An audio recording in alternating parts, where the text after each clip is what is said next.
Morning students, Singh academy में आप सबका स्वागत है। हम हमारे पिछले लेक्चर में बात कर रहे थे पेयर ऑफ लीनियर इक्वेशंस के कंसिस्टेंट सॉल्यूशन के बारे में, कंसिस्टेंट सॉल्यूशन और यूनिक सॉल्यूशन के बारे में। हमने कुछ क्वेश्चंस भी किए थे एनसीईआरटी के। अब उन्हीं में अपन आगे बढ़ते हैं और थोड़े क्वेश्चंस और देखते हैं, फिर हमारा जो नेक्स्ट टॉपिक है वर्ड प्रॉब्लम, उसको स्टार्ट करेंगे, जो कि लास्ट टॉपिक है इस चैप्टर का। तो उसको स्टार्ट करने से पहले हम कुछ नजर मार लेते हैं इन क्वेश्चंस पे, क्योंकि ऐसे क्वेश्चंस क्या रहते हैं कि एग्जाम के पॉइंट ऑफ व्यू से बहुत ज्यादा इंपॉर्टेंट है। तो हम ये देखते हैं कि इसमें एक क्वेश्चन ये है कि find the value of P and Q for which the following system of equations has infinite number of solution. तो अपन को पता है कि इनफाइनाइट नंबर ऑफ सॉल्यूशन के लिए कंडीशन क्या थी, दो इक्वेशन थी। थोड़ा सा रिवाइज कर देते हैं। अगर दो पेयर ऑफ लीनियर इक्वेशन थी तो हमने क्या देखा था, ऐसे a1x plus b1y plus c1 is equal to 0, और ऐसे a2x plus b2y plus c2 is equal to 0। ठीक है, अगर दो इक्वेशन ऐसी होती थी तो हम इनके कोफिशिएंट का रेशियो लेते थे, कोफिशिएंट का, x का कोफिशिएंट का रेशियो, y के कोफिशिएंट का रेशियो, और जो कांस्टेंट है उनके कांस्टेंट का रेशियो। अगर तीनों इक्वल होते थे तो उसको हम क्या बोलते थे, इनफाइनाइट मेनी सॉल्यूशन। क्या बोलते थे हम उनको, इनफाइनाइट मेनी सॉल्यूशन। ठीक है, तो अभी हमारा काम उसी से ही है कि इनफाइनाइट मेनी सॉल्यूशन कब होगा, जब ये तीनों क्या इक्वल हो, और a1 b1 c1 क्या, x का कोफिशिएंट y का कोफिशिएंट। अब देखो c वहां है तो अपन क्या कर देते हैं, इक्वेशन को थोड़ा ऐसे लिख देते हैं, 2x प्लस 3y ये -7 इज इक्वल टू 0। ऐसे ही p plus q x plus 2p minus q y minus का 21 इज इक्वल टू 0। 7 यहाँ आकर -7, ये 21 यहाँ आकर माइनस का 21। अब देखो a क्या है, a1 क्या है 2, x का कोफिशिएंट, इधर x का कोफिशिएंट कितना, p plus q is equal to b का कोफिशिएंट यानी कि y का कोफिशिएंट 3, इधर y का कोफिशिएंट 2p माइनस q। ठीक है, फिर इज इक्वल टू में क्या है, माइनस का 7 अपॉन माइनस का 21। ठीक है, अब किन्हीं दो को इक्वल कर दो, इसको और इसको इक्वल कर दो, तो 2 upon p plus q is equal to -7 से माइनस ही कट गया और 7 से ही कट गया 3 बार, 1/3, एंड इन दोनों को इक्वल कर दो, 3 upon 2p minus q is equal to 1/3। यहाँ तक कोई दिक्कत, पहले अपन इन दो को इक्वल करते हैं, फिर इन दो को इक्वल करते हैं और उनके बीच में क्या लगाते हैं, एंड लगाते हैं। ठीक है, तो यहां से हो गया, क्रॉस मल्टीप्लाई किया, 3 2 6 is equal to p plus q। ठीक है, and 3 3 9 is equal to 2p minus q। ये दो इक्वेशंस मिली मुझे। ठीक है, अब ये भी p और q में और ये भी p और q में, किसी से भी एक से भी वैल्यू नहीं मिल रही अपन को, अपन क्या करते हैं, इन इक्वेशन को ऐसे लिखते हैं, 2p minus q is equal to 9। अब मुझे कुछ दिख रहा है, अगर मैं इन दोनों इक्वेशन को ऐड कर दूं तो मेरी इक्वेशन किस में आ जाती है, p में ही आ जाएगी। तो मैंने इन दोनों इक्वेशंस को ऐड कर दिया, on adding both the equation. ठीक है, तो ये q से q कैंसिल हो गया, p और 2p, 3p is equal to 9 और 6 कितना हो जाएगा, 15।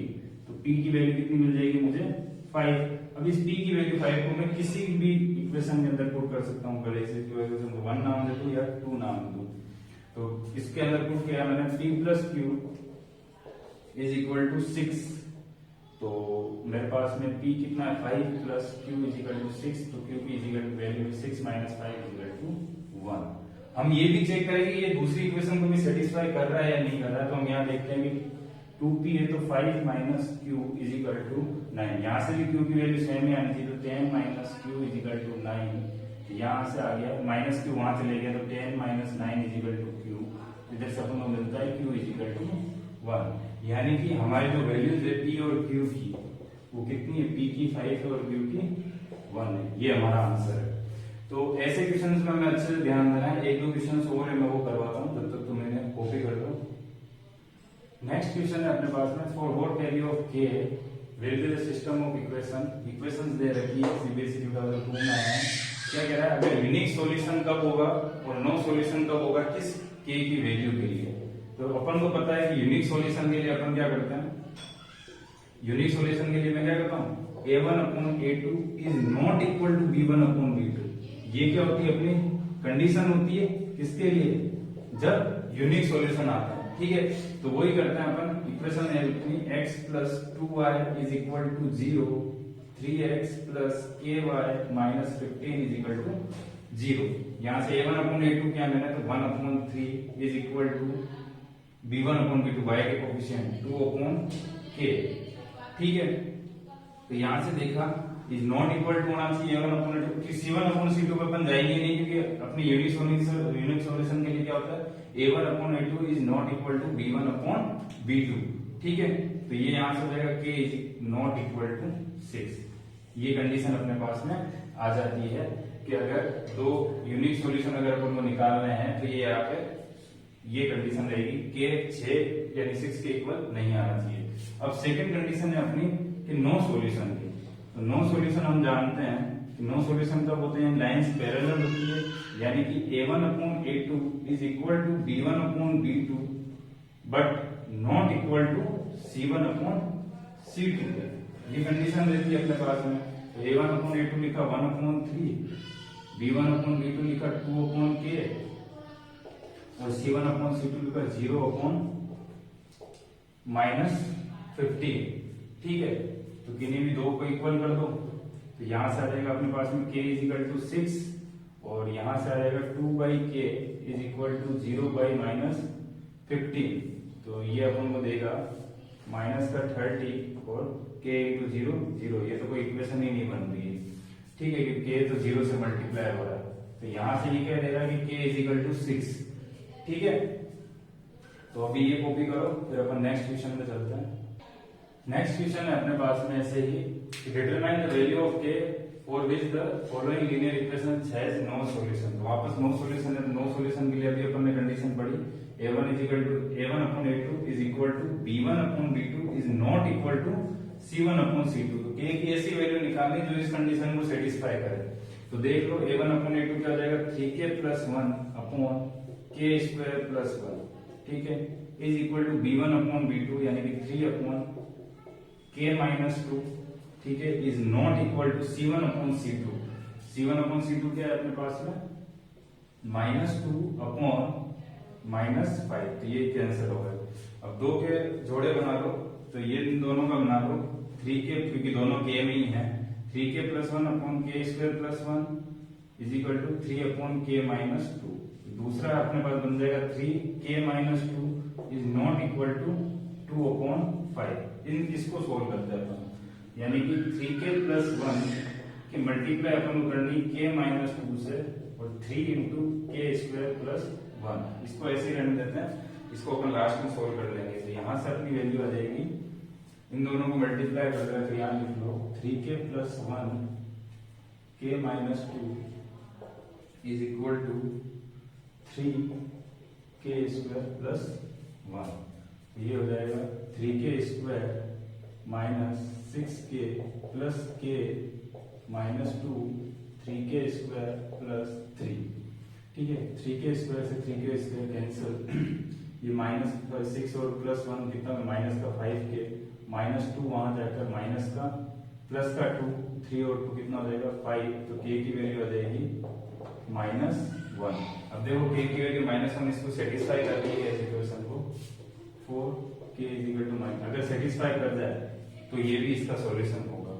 3 अपॉन k माइनस 2, तो k की वैल्यू अगर मैंने माइनस 1 रखी, माइनस 1 माइनस 2 कितना हो गया 3 अपॉन माइनस 3, ठीक है। ये कट गया, जो कि साफ दिख रहा है is not equal to 2 upon 5, यानी ये तो वैल्यू कितनी आ रही, माइनस 1 कभी भी 2/5 के इक्वल नहीं होगा, इसलिए ये भी इसको भी सेटिस्फाई कर रही है। और इधर से k का वैल्यू कितनी है, माइनस 1 है, तो इसका सॉल्यूशन कितना हो जाएगा अपने पास में, k की वैल्यू माइनस 1। वैसे कुछ क्वेश्चंस थे एनसीईआरटी में भी अपने पास ऐसे क्वेश्चंस, उनको लगाओ, अगर कोई डाउट आता है तो मुझसे पूछो। अब अपना लास्ट टॉपिक जो है इसका वो अपन पढ़ते हैं, ठीक है। तो ये कॉपी कर लो। नेक्स्ट क्वेश्चन है अपने पास में, वो होते हैं अपने एप्लीकेशन ऑफ वर्ड प्रॉब्लम्स। मैंने क्वेश्चन को कैसे कराया, तोड़ के करवाया। पहले अपन ने अलजेब्रिक मेथड पढ़ा, फिर हमने ऐसे यानी कि क्या कहते हैं कंसिस्टेंट सॉल्यूशन के बारे में पढ़ा, ठीक है।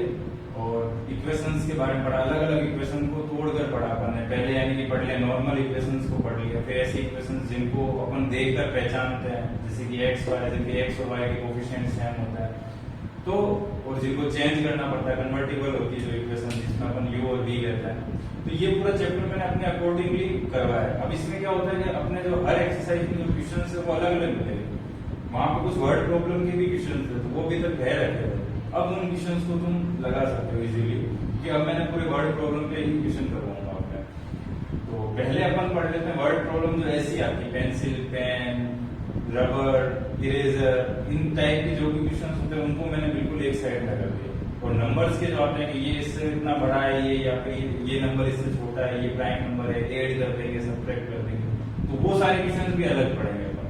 तो अभी अपन वर्ड प्रॉब्लम पे चलते हैं। वर्ड प्रॉब्लम में फर्स्ट टाइप है अपने पास में, अगर ये ऐसा आ जाए कि पेंसिल की कॉस्ट इतनी है, पेन की कॉस्ट इतनी है, या फिर उसने इतने मैंगो लिए, ऐसा किया वैसा किया, तो उनको कैसे अपन इक्वेशंस में कन्वर्ट कर सकते हैं और फिर सोल्व करना तो इक्वेशन को अपन को आता ही है। तो सबसे फर्स्ट अपना जो दिमाग में होनी चाहिए चीज वो है कि इस पूरे ये जो 3 लाइन का क्वेश्चन है, इसको अपन को 2 इक्वेशन में कन्वर्ट करना है।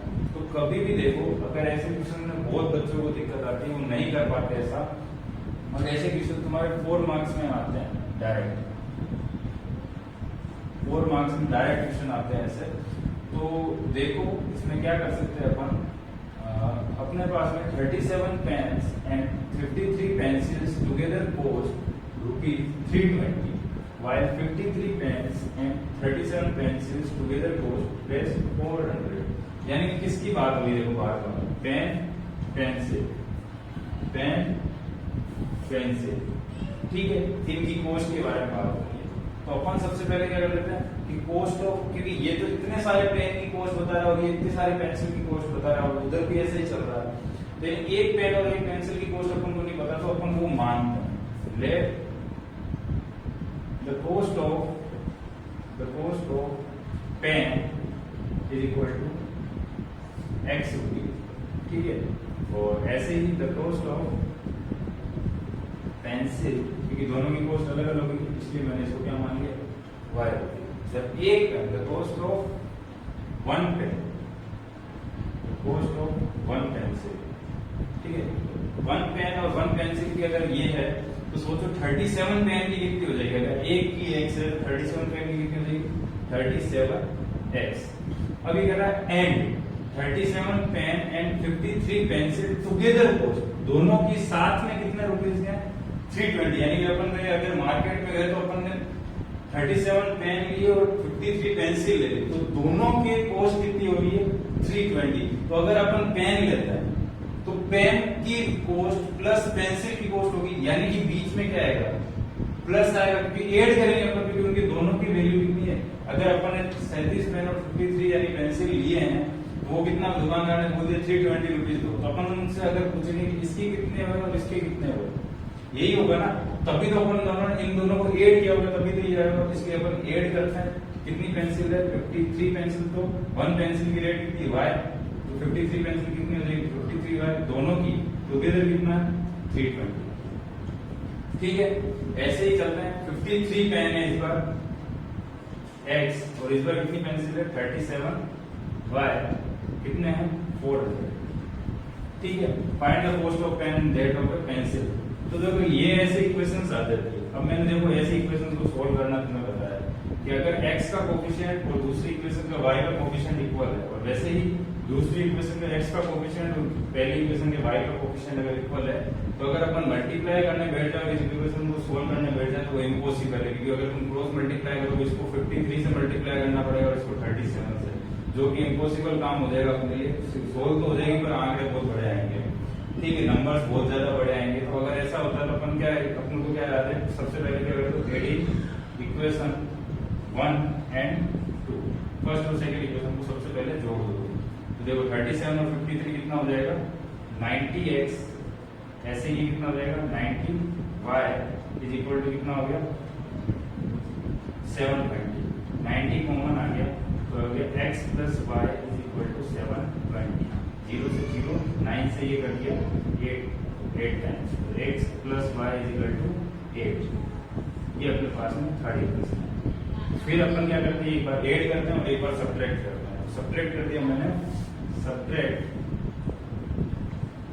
Equation second from first, second को फर्स्ट में से सब्ट्रैक्ट किया, ठीक है। तो ऐसे लिख सकता हूँ मैं 53x plus 37y is equal to 400। इसको सब्ट्रैक्ट कर रहा हूं मैं, 37x plus 53y is equal to 320। तो सब्ट्रैक्ट कर रहा हूं माइनस, ये भी माइनस, ये भी माइनस, ठीक है। 53 में से 37 चले जाएगा तो ये मेरे पास बच गया 16x। ऐसे ही ये माइनस का 16y, क्योंकि y की वैल्यू बड़ी है माइनस वाली, और ये कितना हो गया अपने पास में 80। 16 कॉमन लिया मैंने, ये हो गया x minus Y equal to 80। ये पूरा 16 से कट गया, 80 कितनी बार 5 टाइम्स, तो x माइनस वाई की वैल्यू कितनी आ गई 5, ठीक है। अब मैंने क्या कर दिया, इक्वेशन 3 और इक्वेशन 4 को देखो, x plus Y is equal to कितना था 8 था। यहाँ देखो अगर इन दोनों इक्वेशन को ऐड कर दो तो x और x 2x is equal to 13, तो यहाँ से x की वैल्यू कितनी मिल जाती है मुझे 13/2, यानी कितनी मिल गई 6.5, ठीक है। ऐसी x की वैल्यू मैं अगर y में पुट कर दूं यहाँ पर, तो x plus Y is equal to 8 है, तो x की वैल्यू मैंने 6.5 पुट कर दी, तो y is equal to 8, y की वैल्यू देगी 8 माइनस 6.5, तो ये हो जाएगा 1.5। यानी कि पेन की रेट कितनी है 6.5 है और पेंसिल की रेट कितनी है 1.5। तो ऐसे क्वेश्चन को अपन ऐसे सोल्व करते हैं। और भी अपने पास में एक क्वेश्चन और करते हैं अपन इस पर, इसको कॉपी कर लो। देखो अपने पास नेक्स्ट क्वेश्चन है ऐसा, एनसीईआरटी का क्वेश्चन है ये अपने पास में, और अच्छा क्वेश्चन है। इसमें दे रखा है lending library has a fixed charge for the first 3 days, 3 दिन के लिए, and an additional charge for each day, यानी कि ईच डे, यानी कि अगर वो 3 दिन अगर कोई बुक लेते हैं तो वो फ्री ऑफ कॉस्ट, बट यानी सॉरी फिक्स्ड चार्ज है उसका, क्योंकि 3 दिन का तो किसी बुक का अगर कहीं तुम लाइब्रेरी में जा रहे हो तो तुम अगर 3 दिन का बुक लेते हो तो कोई एक फिक्स्ड सिखा रखा है, कोई सी भी बुक लो तो तुम्हारे 3 दिन का इतना पैसा लगेगा, बट एडिशनल चार्ज लगेगा कब ईच डे, यानी कि अगर तुम 3 दिन के बाद बुक देते हो तो हर डे तुम्हें उसके बाद में एडिशनल पे करना पड़ेगा। अब हुआ क्या, 2 जने थे उन्होंने बुक ली, Sarita paid 27 rupees for a book kept for 7 days, यानी सरिता ने क्या किया 27 रुपीज पे किया, क्यों, क्योंकि उसने बुक को कितने दिन रखा 7 डेज। ऐसे ही दूसरी लड़की थी, उसने सूजी paid 21 rupees for the book she kept for 5 days, इसने कितने दिन रखा बुक को 5 डेज के लिए रखा। फाइंड द फिक्स्ड चार्ज, यानी कि अपन फिक्स्ड चार्ज निकालना है और charge for the extra day.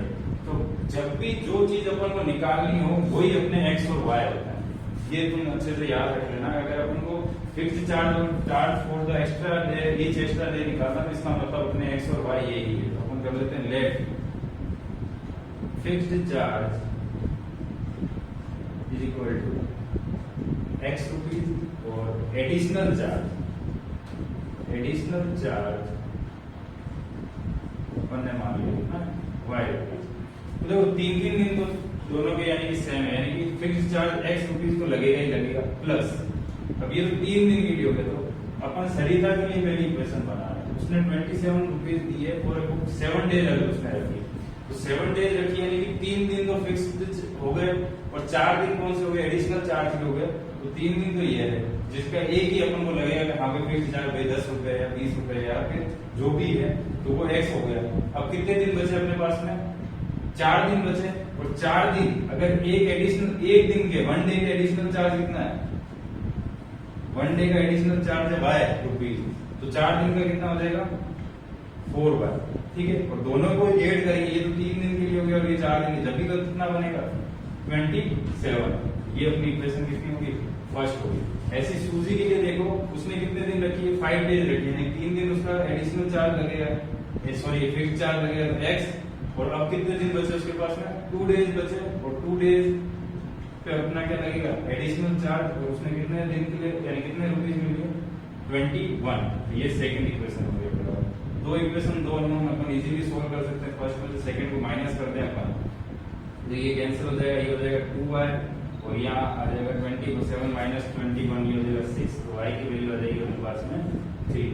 ऐसे ही अगर y की वैल्यू को अगर अपन पुट कर दे किसी भी इक्वेशन में तो x plus 4y is equal to 27 है, put y is equal to 3, तो x plus 4 into 3 is equal to 27, यहाँ से हो जाएगा 12 इज इक्वल टू 27, x की वैल्यू आ जाएगी 27 माइनस 12, ये हो जाएगा 15। ठीक है, 27 माइनस 12 कितना हो गया अपने पास में 25 और 15, तो x की वैल्यू कितनी होगी, यानी फिक्स चार्ज कितना हो गया 15 और एडिशनल चार्ज पर डे का कितना हो गया 3 रुपये हो गया। तो आज अपन ने एप्लीकेशन वर्ड प्रॉब्लम जैसे की अपना बस एक लेक्चर हो रहा है जिसमें अपन एडिशनल यानी कि अपन ये एप्लीकेशन ऑफ ये खत्म कर देंगे पूरा चैप्टर। तो इन ऐसे क्वेश्चन को तुम ट्राई करना, अगर कोई डाउट रहता है तो मुझे पर्सनली पूछ लेना तुम, या फिर कमेंट बॉक्स में तुम लिख भी सकते हो कि इस क्वेश्चन में डाउट है, तो मैं हो सकता है कि अगले लेक्चर में उन क्वेश्चन को पहले करवा दूं। ठीक है।